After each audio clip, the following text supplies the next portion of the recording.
안녕하십니까. 오늘은 삼성그룹 이재용 부회장에 대한 검찰 수사가 진행 중인데, 그와 관련해서 최근 언론에 보도가 있어서 저희들이 이에 대해서 의견을 좀 밝힙니다.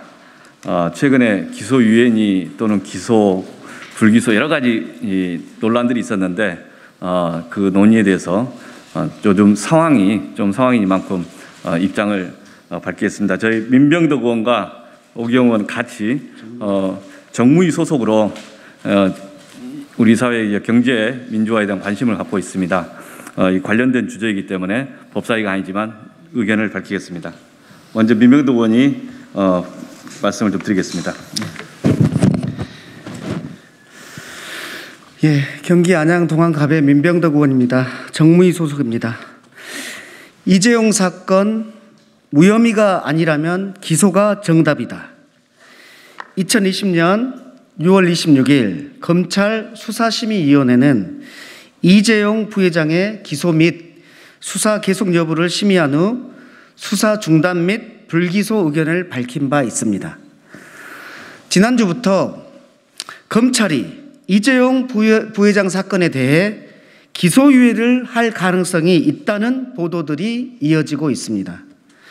이에 저희는 이 사건에 대해서는 검찰이 기소유예할 사안이 아니고 수사 결과에 책임을 지고 기소하여 법원의 판단을 받으라고 촉구하고자 합니다. 검찰이 수사하고 있는 이재용 부회장 사건은 삼성 바이오로직스 분식회계에 관련된 건입니다. 분식회계는 자본시장의 투명성을 유지하고 시장 왜곡을 방지하기 위해 반드시 근절해야 할 중요 범죄입니다. 2001년 미국의 거대 기업 앨론이 분식회계를 한 것으로 적발되었을 때 미국 정부와 법원은 엄중히 처벌한 바 있습니다. 그 CEO 제프리 스칼링은 12년 동안 징역을 살아야 했고, 분식회계에 연루된 다른 임원들도 형사처벌을 받았으며 앨론은 결국 파산하였습니다. 나아가 분식회계에 관여한 외부 감사인 회계법인 아서 앤더슨도 엄한 처벌을 받고 결국 문을 닫게 되었습니다. 자본시장의 질서를 지키기 위해서는 이해관계자들의 신뢰가 유지되어야 하고, 따라서 분식회계에 관여한 기업이나 개인에 대해 엄중히 그 책임을 물었기에 오늘 미국 자본시장이 유지되고 있는 것입니다. 삼성 바이오로직스 분식회계에 대해 우리 증권선물위원회도 이미 2018년 11월 14일 그 혐의를 확인하였고, 삼성 바이오로직스에 대해 과징금을 부과하였습니다. 나아가 그 회사와 대표이사를 검찰에 고발하였습니다. 삼성 바이오로직스 분식회계와 관련하여 제일모직과 삼성물산의 합병이 이루어졌는데, 참여연대는 이 합병을 통해 이재용 부회장 쪽이 최소 3조 1천억 원, 최대 4조 1천억 원의 부당이득을 얻었다고 주장하기도 하였습니다. 또한 작년 국정감사 과정에서 국민연금이 삼성물산과 제일모직의 합병으로 인해 수천억의 손실을 본 것으로 보도도 되었습니다.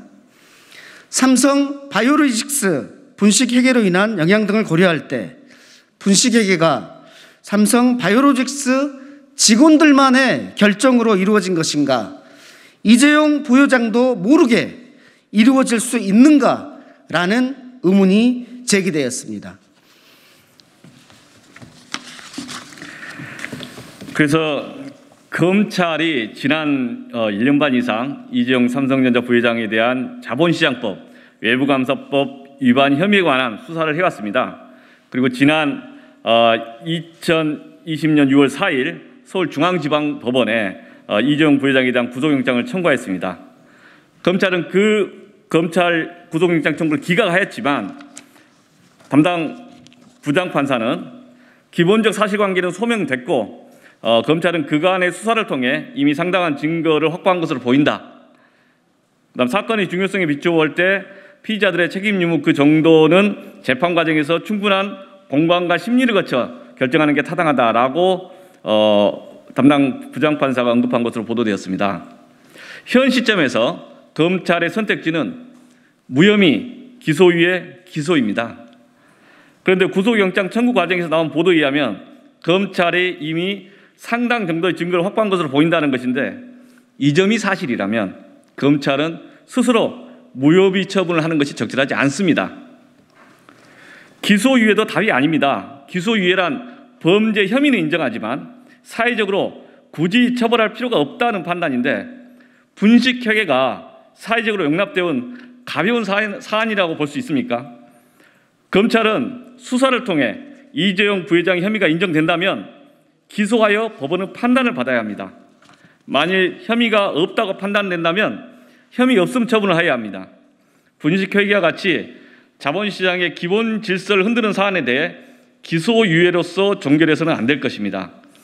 최근에 이재용 부회장 사건의 기소유예 가능성 이런 언론 보도들이 있는데 이 보도들이 오보이기를 바랍니다. 이상입니다.